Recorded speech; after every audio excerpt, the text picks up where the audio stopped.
Subscribe now and press the bell icon. Never miss an update. और इसके अलावा कानूनी अधिकार प्राप्त है, ठीक है। और हमारे संविधान ने हमें एक और अधिकार दिया है जिसको कहा जाता है मौलिक अधिकार। तो इन्हीं मौलिक अधिकारों के बारे में हमने कल जाना था कि मौलिक अधिकार कैसे संविधान में लागू हुआ, कौन कौन लोग इसके लिए प्रयास किए थे और किस प्रकार से 1945 के बाद इसको लागू किया गया था। तो आज हम उसको थोड़ा सा आगे बढ़ाते हुए और समझने की कोशिश करेंगे। बच्चों, आपको अगर कोई चीज नहीं समझ आती होगी तो आप बिल्कुल हाथ खड़े करके या तो फिर अपना माइक अनम्यूट करके आप बिल्कुल मुझे बताएंगे कि सर यहाँ पर समझ नहीं आ रहा है, चाहे आवाज की दिक्कत हो या वीडियो की दिक्कत हो, आप मुझे बताएंगे। तेज बहादुर सप्रू की अनुशंसा के आधार पर ही 1945 में जो मौलिक अधिकार है उस मौलिक अधिकार को हमने हमारे संविधान में रखा हुआ था। तो चलिए आज मैंने आपको जो हमारे संविधान है उस संविधान में जो हमारे मौलिक अधिकार है उसके बारे में मैंने आपको बताया था कि ये जो मौलिक अधिकार है वो भारतीय संविधान में अनुच्छेद 14 से लेकर के 35 तक है, 12 से लेकर के 35 तक है। लेकिन 12-13 के बारे में आपको बताया था ये हमारे मौलिक अधिकार नहीं है। 12-13 जो है वो केवल ये हमें बताता है कि राज्य मौलिक अधिकार का किस प्रकार से क्रियान्वयन करेंगे, मौलिक अधिकार क्या होगा। तो 12 और 13 में मुख्य रूप से हमने पढ़ा था कि मौलिक अधिकार किसको कहा जाएगा, और मौलिक अधिकार में 12 के अंतर्गत हमने ये भी पढ़ा था कि आपका राज्य, जहां पर बार बार एक राज्य शब्द आएगा तो राज्य शब्द का अभिप्राय क्या है, तो उसके बारे में हमने पढ़ा था राज्य शब्द का अर्थ क्या होता है।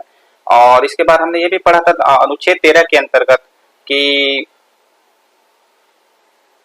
अनुच्छेद 13 में संसद के द्वारा जो हमें कुछ अधिकार प्रदान किए गए हैं संसद के द्वारा, उसके बारे में हमने पढ़ा था। तो ये सब चीजें हमने कल पढ़ा था और आज मैं आज की क्लास चालू करता हूं। तो चलिए ठीक है, आज की क्लास जो है वो चालू हो चुकी है। तो आप वीडियो के माध्यम से कुछ चीजों को देख पा रहे हैं। ये हमारे भारतीय संविधान के द्वारा हमें जो अधिकार दिए गए हैं वो अधिकार के बारे में इसमें बताया गया है। तो हमें इस क्रम को आप याद कर लेंगे कि भारतीय नागरिकों के जो मूल अधिकार है वो अनुच्छेद 12 से लेकर के 35 के बीच में है।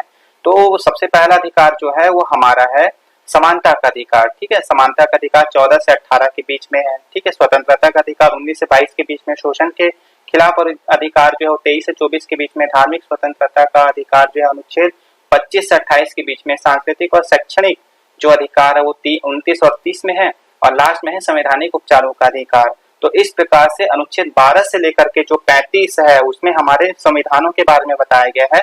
लेकिन मैंने कल भी बताया था और आज भी बताऊंगा कि हमारे सामने जो मौलिक अधिकार है वो केवल 14 से लेकर के 32 तक ही है, जो हम लड़के बोल सकते हैं संसद से या सरकार से लड़के ले सकते हैं। लेकिन 12-13 और 33, 34 और 35 ऐसे अधिकार हैं जो संसद के पास है। तो चलिए ठीक है, आज हम करते हैं, आप आज की क्लास जो है वो चालू करते हैं। तो सबसे पहला हमारे बीच है समानता का अधिकार। समानता का अधिकार अगर आप इसमें देखेंगे तो समानता का अधिकार है अनुच्छेद 14 से 18 के बीच। मैंने आप लोगों को पहले भी बताया है कि अनुच्छेद जो होते हैं ना बेटा वो होते हैं नियम, ठीक है। जो हमारे सामने बहुत सारे नियम है वो नियम है अनुच्छेद, ठीक है। तो उसी के बारे में हम आज चर्चा करेंगे। तो सबसे पहले हम देखते हैं अनुच्छेद, मैंने बताया आपका समानता का अधिकार, ये हमारे मूल संविधान का पहला पार्ट है समानता का अधिकार।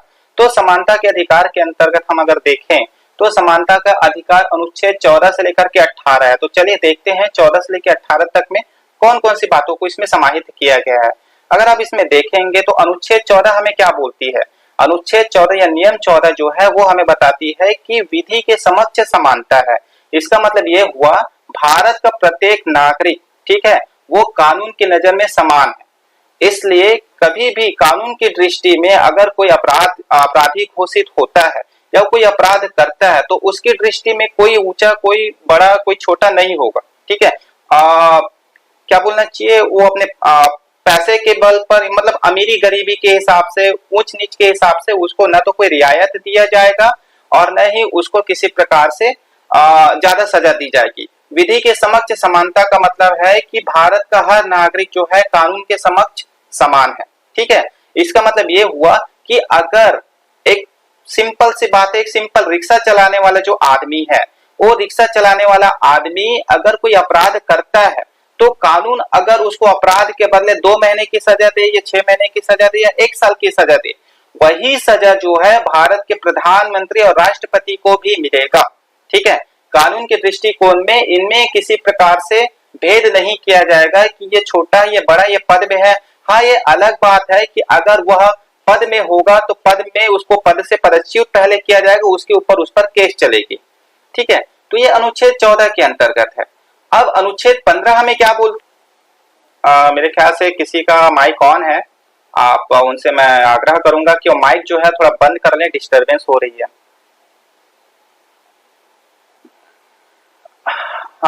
N K sir, NK Sinha sir, Nand Kumar Sinha sir ji, थोड़ा माइक आप अनम्यूट करेंगे सर। वैसे ऑप्शन है मेरे पास, यहाँ से कर सकता हूँ, लेकिन आप करेंगे तो बेहतर होगा सर। चलिए एक मिनट, एनके साहू सर, मैं उनका माइक जो है यहाँ से बंद कर दिया हूँ। चलिए ठीक। अब अनुच्छेद 15 नियम 15 हमें क्या बोलती है? नियम 15 या अनुच्छेद 15 हमें बोलती है कि हम किसी भी व्यक्ति को धर्म, जाति, लिंग या जन्म स्थान के आधार पर उसके साथ कोई भेदभाव नहीं कर सकते। मतलब ये है कि हर व्यक्ति अभी क्या समान है, हमारे संविधान के दृष्टिकोण से सब समान है। हम उसमें वो किसी भी धर्म का हो, किसी भी जाति का हो, किसी भी लिंग का हो या किसी भी जन्म स्थान से ताल्लुक रखता हो, चाहे वो कश्मीर का हो, चाहे वो तमिलनाडु का हो, पंजाब का हो या उत्तर प्रदेश का हो, छत्तीसगढ़ का हो, हम उसके साथ किसी प्रकार से भेदभाव नहीं कर पाएंगे। और न ही उनके साथ लिंग के आधार पर, चाहे वो महिला हो या पुरुष हो, उसके आधार पर हम उसके साथ भेदभाव नहीं कर पाएंगे। तो अनुच्छेद 15 हम यह बोलती है। अनुच्छेद 16 क्या बोलती है? नियम 16 भारतीय संविधान के अनुच्छेद 16 हमें यह बोलती है कि लोक नियोजन के विषय में, लोक नियोजन का मतलब है कि अगर व्यक्ति जो है वो पढ़ा लिखा है, योग्य है, तो अपनी योग्यता के अनुसार अपनी पढ़ाई के आधार पर उसको किसी भी विभाग में एप्लीकेशन और आवेदन डालने का अधिकार है। मतलब नौकरी करने का अधिकार है, रोजगार प्राप्त करने का अधिकार है। इसमें भी समानता है। हम कभी भी ये नहीं बोलेंगे कि ये फलाने धर्म का है या फलाने जाति का है, नीच जाति का, उच्च जाति का, इसमें हम किसी प्रकार से भेदभाव नहीं कर सकते। तो अनुच्छेद 16 में ये बोलती है। हाँ, लेकिन कुछ राज्यों में या केंद्र स्तर पर एसटी, एससी, ओबीसी के लिए एक विशेष प्रावधान है। तो उस विशेष प्रावधान को हम अपवाद के रूप में मानते हैं, क्योंकि संविधान के द्वारा उसको प्रदत्त अधिकार है, शक्ति है, और उसको अगर हम छोड़ दें तो बाकी लोगों के साथ हम, चाहे वो महिला हो, पुरुष हो या कोई भी हो, उसके साथ हम रोजगार के लिए हम उसको भेदभाव नहीं कर सकते। इसके बाद अगला जो आपका अनुच्छेद 17 है, ये अनुच्छेद 17 जो है वो महत्वपूर्ण है भारतीय संविधान में। ये है अस्पृश्यता का अंत। अस्पृश्यता का मतलब होता है भेदभाव का अंत। हमारा भारत जो है ना, वो बहुत सालों से, मतलब 4, 4,500, 5,000 साल से भेदभाव का शिकार रहा है, उच्च जाति और निम्न जाति का। ठीक है, जिनमें निम्न जातियों को, तथाकथित निम्न जातियों को बहुत सारे अधिकारों से उनको वंचित कर दिया गया था, और आज भी कहीं कहीं होता है। लेकिन अनुच्छेद 17 जो है वो साफ साफ पर अब इसको एक कानूनन अपराध घोषित किया है कि अगर आप किसी के साथ वर्ग के हिसाब से या उच्च जाति के और निम्न जाति के आधार पर अगर उनके साथ आप भेदभाव करेंगे तो अनुच्छेद 17 के हिसाब से आपको बहुत बड़ा दंड दिया जाएगा। ताकि ऐसा इसलिए किया गया है ताकि सब लोग अपने आप को समान माने। जो हमारे निचले तबके के जो लोग हैं, निम्न जाति के लोग हैं, वो भी भारतीय संविधान के हिसाब से अपने आप को समान माने। मतलब ये है कि जो उच्च जाति का जो एक सम्मान होगा, वो निम्न जाति का भी सम्मान होगा। तो अनुच्छेद 17 जो है वो हमें इसी बात को बताती है, अस्पृश्यता का अंत। इसके बाद अनुच्छेद 18 की अगर हम बात करते हैं तो वो है उपाधियों का अंत। उपाधि का मतलब होता है सम्मान। आप सबको पता है कि ब्रिटिश काल में बहुत सारे हमारे यहाँ भारतीय नागरिक थे ना, उन भारतीय नागरिकों को बहुत सारे उपाधि दिया गया था। जैसे रविंद्रनाथ टैगोर को सर की उपाधि दिया गया था, बहुत सारे लोगों को राय बहादुर की उपाधि दी जाती थी। इस प्रकार से बहुत सारी उपाधि जो है ब्रिटिश सरकार, ब्रिटिश संसद के द्वारा भारतीय नागरिकों को दिया जाता था। तो इन उपाधियों का अंत जो है अनुच्छेद 18 करती है। उनका यह कहना है कि जब सभी के सभी व्यक्ति जो है वह समान है, ठीक है, तो ये उपाधि के आधार पर उनमें एक प्रकार की ये भावना है कि ये ज्यादा सम्मानित व्यक्ति है और हम कम सम्मानित व्यक्ति, इसलिए अनुच्छेद 18 में उपाधियों का अंत कर दिया गया। उपाधियों के अंत तो पहले का कर दिया गया, लेकिन इसमें यह प्रावधान भी है कि अब उपाधि या सम्मान केवल 2 लोग ही प्राप्त कर पाएंगे। 2 तरीकों से ये प्राप्त कर पाएंगे। एक तो सेना में जो सैनिक है, वो सेना में जो अपने काम की वजह से वीरता प्राप्त करते हैं तो उन वीरता के लिए उनको सम्मानित किया जाएगा। और दूसरा जो है वो भारत सरकार जो है किसी व्यक्ति को जो भारत सरकार की नजरों में लगता है कि ये विशेष है हमारे भारत के लिए, उनको सम्मानित करेगा। जैसे भारत रत्न है, भारत पद्म विभूषण है, इस प्रकार से। और कोई व्यक्ति जो है अपने पढ़ाई के दम पर पीएचडी वगैरह करता है या पढ़ाई के दम पर कोई अच्छा उल्लेखनीय काम करता है, तो उनको उपाधि दी जाएगी। तो ये 2-3 ही उपाधि है जिस पर अभी सरकार की ओर से क्या बोलना चाहिए, अनुमति प्राप्त है। इसके अलावा अन्य उपाधि जो है उसको पूरी तरह से निरस्त कर दिया गया। तो अनुच्छेद 18 जो है हमें यह बताती है। तो इस प्रकार समानता का अधिकार अनुच्छेद 14 से लेकर के 18 के बीच में है। अब हम दूसरे अधिकारों के बारे में बात करते हैं, जो आपका है स्वतंत्रता का अधिकार। तो स्वतंत्रता के अधिकार की अगर हम बात करें तो यहाँ पर अनुच्छेद 19 से लेकर के 22 तक ये इसमें प्रावधान इसमें दिया गया है। अब अनुच्छेद 19 हमें क्या बोलती है? अनुच्छेद 19 हमें अभिव्यक्ति की स्वतंत्रता देती है। ठीक है, अभिव्यक्ति का मतलब हम बोल सकते हैं, शांतिपूर्वक तरीके से बिना हथियार के हम धरना प्रदर्शन कर सकते हैं, हम एक स्थान से दूसरे स्थान आवागमन कर सकते हैं। ठीक है, हम संगठन या संघ या समूह का निर्माण कर सकते हैं, और इसके साथ ही साथ हम देश के किसी भी जगह पर निवास कर सकते हैं। कश्मीर को हम थोड़ा सा भी हटा देंगे, कश्मीर जो है विशेष मुद्दा है, उसके बारे में हम बात करेंगे 35A के अंतर्गत मैं बताऊंगा आपको। तो उस 35 कश्मीर के बारे में हम बाद में बात करेंगे। तो अनुच्छेद 19 जो है ना वो हमें अभिव्यक्ति की स्वतंत्रता देती है। एक और बात है, मैंने कल आप लोगों को बताया था कि ये जो हमारे भारतीय संविधान है ना, उसमें सबसे पहले क्या था, टोटल कितने मौलिक अधिकार प्राप्त है? हमें 7 मौलिक अधिकार। ठीक है, तो ये 19वां में ही संपत्ति का अधिकार जो है वो 19वें में ही था, जिसको बाद में हटा दिया गया। मैंने आपको बताया था उसको हटा दिया गया था। ठीक है, अब अनुच्छेद 20 हमें क्या बोलती है? अनुच्छेद 20 जो है ना वो हमें अपराधों के दोष सिद्धि के संबंध में संरक्षण प्राप्त करती है। इसका मतलब क्या हुआ कि अगर कोई अपराधी है ना, वो अपराधी घोषित हो चुका है कानून की नजर में, तो उसको भी 3 अधिकार है अनुच्छेद 20 के अंतर्गत। ठीक है, कौन कौन से अपराध उसको संरक्षण प्राप्त है? सबसे पहले तो ये कि उसको ना किसी भी अपराध की सजा एक ही बार होगी। मान लो कोई व्यक्ति जो है पर्स किसी की बाइक चोरी कर लिया, ठीक है, और बाइक चोरी के इल्जाम में उसको 6 महीने की सजा हो गई। ठीक है, तो जब वो एक बार पकड़ाएगा पुलिस के पास में, तो उसको 6 महीने की सजा एक बार दी जाएगी। ठीक है, बार बार उसी बाइक चोरी के इल्जाम में जो केवल एक ही बार उसने चोरी किया है, उसके लिए उसको बार बार सजा नहीं दी जाएगी। तो इसका पहला अधिकार हुआ, पहला संरक्षण। दूसरा यह है कि अपराध करने के समय अपराधी जिस वक्त में अपराध करता है ना, उसी के हिसाब से उसको सजा होगी। जैसे कि अगर कोई अपराधी है, आपको पता है कि कोई अपराधी होता है, उसको साबित करने में केस और कोर्ट है, पुलिस और कोर्ट कचहरी के चक्कर की वजह से वो क्या बहुत ज्यादा लंबा गेप हो जाता है, 2-2, 3-3 साल हो जाते हैं। तो अगर मान लो कोई अपराधी जो है वो 2018 में किसी प्रकार से अपराध किया है, ठीक है, चोरी डकैती का, मान लो चोरी का उसने अपराध किया है जिसकी सजा 6 महीने की है, लेकिन 2019 में क्या हुआ, उसमें कुछ बदलाव आ गया, है ना। उसमें कुछ बदलाव आने का मतलब है कि वो सजा जो है 6 महीने से बढ़कर लगभग 1 साल हो गई। ठीक है, 2019 में वो सजा का प्रावधान कितना, 2019 में वो 1 साल हो गया। तो उसने अपराध कब किया, 2018 में किया है, तो 18 में अपराध के तहत सजा 6 महीने की थी।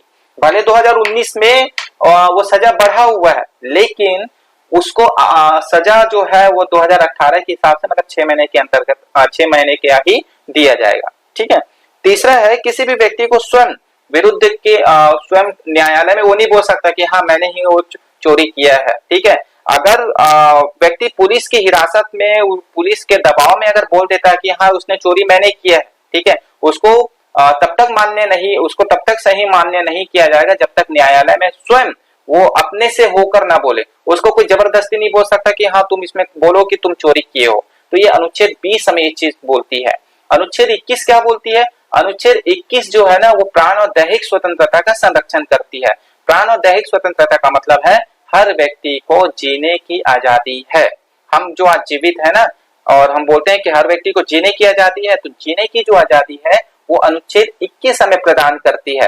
21 के अंतर्गत साफ पानी, साफ भोजन, साफ वातावरण, स्वच्छ एक पर्यावरण, ये सब चीज जो है वो अनुच्छेद 21 जो है वो हमें प्रोवाइड करती है, और राज्य को यह निर्देश देती है कि सभी नागरिकों के लिए साफ पानी, भोजन, वातावरण और एक सही पर्यावरण का निर्माण कर सके, जिससे उसके व्यक्तित्व का विकास हो सके। तो ये अनुच्छेद 19 से 21 था। अनुच्छेद 22 क्या बोलता है? अच्छा, अनुच्छेद 21 जो है ना, ये नया चीज इसमें जोड़ा गया है। 86वां आपका 86 नंबर का एक संविधान संशोधन हुआ था 2000। अनुच्छेद 21 में एक नया चीज जोड़ा गया है, 21 का या 21A इसको बोला जाता है।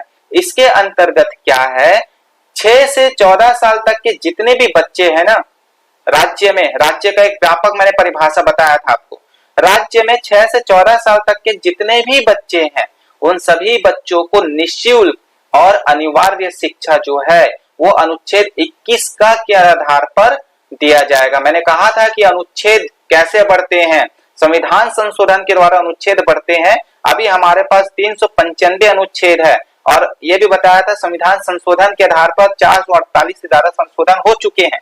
तो संशोधन के माध्यम से इसी प्रकार से जोड़ा जाता है। जैसे कि मैंने आपको बताया, अनुच्छेद 21 क्या बोलता है, प्राण और दैहिक स्वतंत्रता का संरक्षण। लेकिन संसद के द्वारा एक नियम बनाया गया 2002 में, उसमें यह बोला गया कि 21 एक नया हम कानून जोड़ेंगे, उसको बोला जाएगा 21 का। तो का के अंतर्गत है 6 से 14 साल तक के सभी बच्चों को निःशुल्क और अनिवार्य शिक्षा दिया जाएगा। अनुच्छेद 22 क्या बोलती है? अनुच्छेद 22 ये बोलती है कि कोई अपराधी जो है अपराध कर लिया है या वो सस्पेक्टेड है, मतलब संभावित है कि इसी व्यक्ति ने अपराध किया है, तो उसको कुछ दशाओं में ना गिरफ्तारी का संरक्षण प्राप्त है। पुलिस अगर उसको गिरफ्तार कर भी लेती है तो पुलिस गिरफ्तार करने के बाद उस अपराधी या उस व्यक्ति के पास कुछ अधिकार होते हैं जिससे वो अपने आप को बेगुनाह साबित कर सकता है या तो फिर अपने आप को पुलिस के सामने अपना पक्ष रख सकता है। तो कौन कौन से हैं उसके अधिकार? तो इसके अंतर्गत यह है कि सबसे पहले पुलिस जब आपके पास आएगी आपको गिरफ्तार करने के लिए, तो आपको यह अधिकार कि आप पूछ सकते हैं कि किस जुर्म के तहत उसको गिरफ्तार करने का मतलब करने के लिए वो आए हैं, है ना। और पुलिस जब आपको गिरफ्तार करने आएगी ना तो उसके पास एक गिरफ्तारी वारंट होगा। कुछ कुछ दशाओं में नहीं होता, वो अलग चीज है, लेकिन सामान्य दशाओं में पुलिस के पास गिरफ्तारी वारंट होता है। गिरफ्तारी वारंट के आधार पर ही किसी व्यक्ति को गिरफ्तार किया जा सकता है। दूसरा, अगर किसी व्यक्ति को एक बार पुलिस गिरफ्तार कर लेती है तो उसको 24 घंटे के अंतर्गत न्यायालय में प्रस्तुत करना होता है। ये पुलिस की जवाबदारी है और ये भारतीय संविधान के एक आदेश होता है जिसको बोला जाता है बंदी प्रत्यक्षीकरण, उसको मैं बताऊंगा आगे। उसके अनुसार 24 घंटे के अंतर्गत इस अपराधी को या व्यक्ति को जो है वह उनके सामने प्रस्तुत करना पड़ता है पुलिस को। तीसरा होता है उसे अपने पसंद के वकील चुनने का भी अधिकार प्राप्त होता है। वह अपने हिसाब से अपना एक वकील चुन सकता है। फणेश्वरी जो है अपना हाथ जो है उठाई हुई है, मतलब उसको कुछ सवाल होगा तो फणेश्वरी बेटा आप ना कुछ चीज को पूछ सकते हैं, ठीक है, आपका हाथ जो है राइजिंग में है, ठीक। ये तो हो गया आपका स्वतंत्रता का अधिकार अनुच्छेद 19 से 22। अब हम आगे आते हैं तीसरा, शोषण के विरुद्ध अधिकार, है ना। ये हमारा 3 अधिकार है शोषण के विरुद्ध अधिकार जो है 23 एवं 24 में, ठीक है, अनुच्छेद 23 और 24 में। तो अनुच्छेद 2 ही अनुच्छेद है इसमें। तो अनुच्छेद 23 क्या बोलता है, इसको 2 तरीके से हम समझेंगे, एक 18 साल के ऊपर और एक 18 साल के नीचे, एक 14 साल के नीचे और 14 साल के ऊपर, इसको हम इस सब प्रकार से समझ सकते हैं। तो अनुच्छेद 23 हमें क्या बोलती है? अनुच्छेद 23 मानव के दुर्व्यवहार का मतलब है कि आपको पता होगा कि बच्चों को क्या किया जाता है, छोटे छोटे बच्चों को या किसी बड़े व्यक्ति को क्या किया जाता है, किसी दूसरे व्यक्ति को ना बेच दिया जाता है, ठीक है। मतलब 16 साल 14 साल के ऊपर के बच्चे जो होते हैं उनको क्या है, किसी दूसरे व्यक्ति को बेच दिया जाता है, मतलब उसका व्यापार होता है। तो ये जो व्यापार है ना, इस व्यापार को बंद करने के उद्देश्य से अनुच्छेद 23 न्यायालय को या कोर्ट को या पुलिस को अधिकार देती है कि कभी भी इस प्रकार से मानव व्यापार हो तो मानव व्यापार को आप खत्म करने के लिए एक्शन ले सकते हैं। इसके अनुसार जबरदस्ती कोई भी व्यक्ति आपसे जबरदस्ती काम नहीं करवा सकता, न ही बंधुआ मजदूरी करवा सकता है। बंधुआ मजदूरी का मतलब क्या हुआ? बंधुआ मजदूरी का मतलब ये हुआ कि आप किसी के यहाँ काम कर रहे हैं तो बदले में आपको उसका पारिश्रमिक मिलेगा ही मिलेगा। कोई भी व्यक्ति जो है वो अगर मान लो आपने किसी से उधार लिया हुआ है, जैसे पहले के समय होता था, और आपने उस उधार को नहीं पटा पाए, तो कोई व्यक्ति जो है वो आपको ये नहीं बोल सकता कि आप मेरे खेत पर काम करो या मेरा ये काम करो, या मतलब ये नहीं बोल सकता कि आपको काम के बदले इस प्रकार से काम करके आप अपने जो कर्ज है उसको चुका सकते हो। इसको बोला जाता है बंधुआ मजदूर।